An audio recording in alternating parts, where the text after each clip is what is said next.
да е цензура. Всичко тук се прави с благотворителна цел, няма състезателен характер. Ще се радваме всички организаторите от стартен да няма происшествия. Давам думата на господин Чавдар Пейчев. Уважаеми господин кмет на община Монтана, уважаеми състезатели, уважаеми дами и господа, днес няма да говорим за политика. Поводът, за който сме се събрали, е далече от предизборните битки, гръмките слова и обещанията. Тук сме, за да станем част от каузата, наречена дарителство. Нека всички заедно се включим в дарителската инициатива под надслов да помогнем на центровете за настаняване от семейен тип в град Монтана. Идеята да дарим средства на тези домове е на местните журналисти. Изпълнявайки волята им, се надявам да дадем поне малко радост на мълчуганите от тези домове. Регламентът на дарителската кампания е много прост. Всеки от нас, според възможностите си и желанието си, пуска пари в дарителската урна. В края на събитието нотариус ще отвори кутията, ще избори парите и ще оповестим събраната сума. Тя ще бъде разделена на 3 и предадена на управата на домовете. Искам да изразя благодарност на хората, които помогнаха за реализацията на това събитие, благотворителното автомото шоу. На първо място искам да благодаря за съдействието и професионализма на местната власт и най-вече на кмета на общината.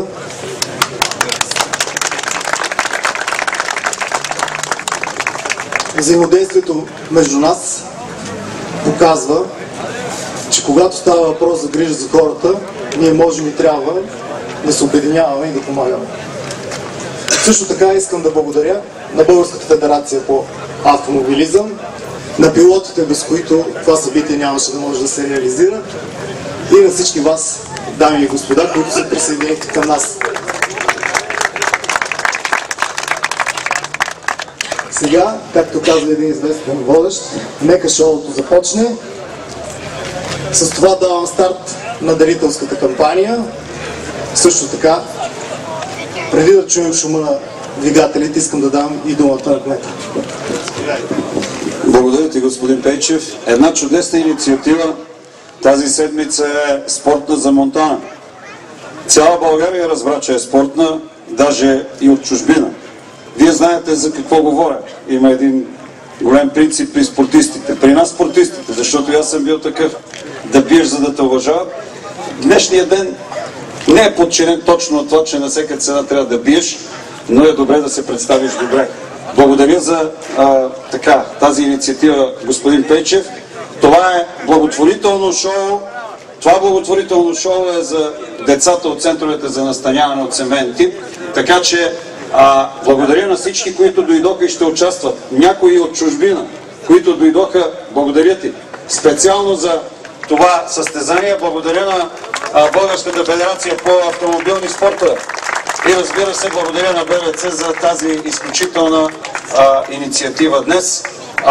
За да дадем думата на двигателите, както каза ти преди малко, за това нека да се включим и аз се присъединявам с тези кратки думи за откриване на днешното състезание.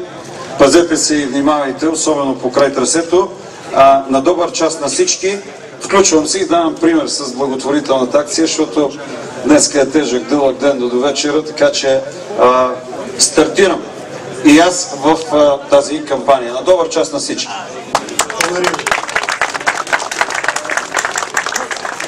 Виждате кмета на Монтана Златко Живков, както и Чавдар Пейчев, кандидат депутат от коалиция България без цензура, дават пример на всички вас, дават своята лепта за децата от центровете за настаняване от семейен тип, след което ще могат да седнат в автомобил с номер 7, управляван от Румен Киров, трикратен републикански шампион по рали крос. Това е ралито, обича смелите, така че Румене, ти си наред. Да видим как ще Румен Киров нека да запали Субарото, за да може господин Пейчев да седне и да види, че тръпката не е само в политиката, но и в ралито го има. Да ги аплодираме двамата. За секунда, за да има някакъв ред.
Господин Петров, готови ли сте?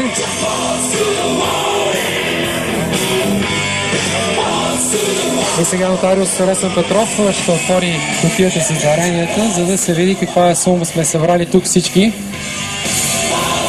Благодарение на организаторите от Коалиция България без цензура.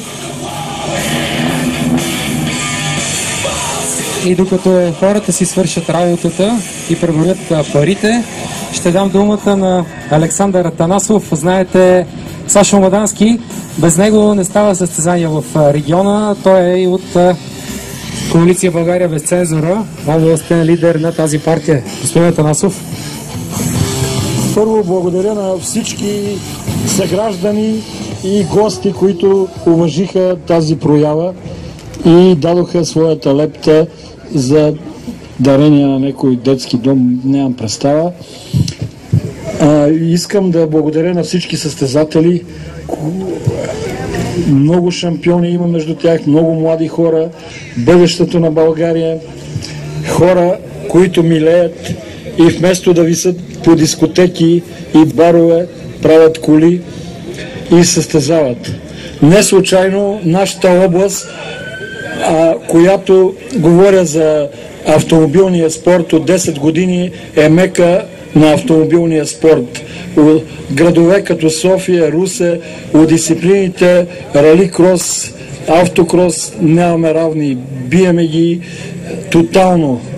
Искам да изкажа и своята благодарност на всички тия от Враца, Видин, Монтана, настоящи, бивши шампиони, които уважиха тази проява. Също така да изкажа и благодарност на водача на листата, господин Чавдар Пейчев, който така беше добър и създаде тая инициатива да направим това благотворително шоу. Още веднъж на моите съграждани, които уважиха и гости, благодаря за подкрепата и се надявам, че след някоя година в региона, тук говоря Криводол, Монтана, ще се проведе и кръг от Европейския шампионат на България. Благодаря ви още веднъж. Поклон пред вас, съграждани.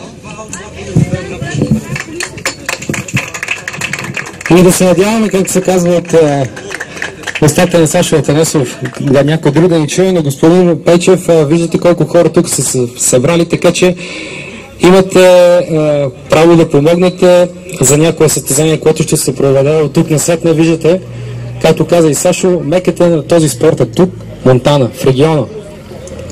Криводол, Монтана, Видин, в Мадан знаят всички тук колко състезания са се провеждали и какви битки са се получавали на терена, на пистата. Така че, докъде стигнахме с броенето? Започва се, каза Росен Петров.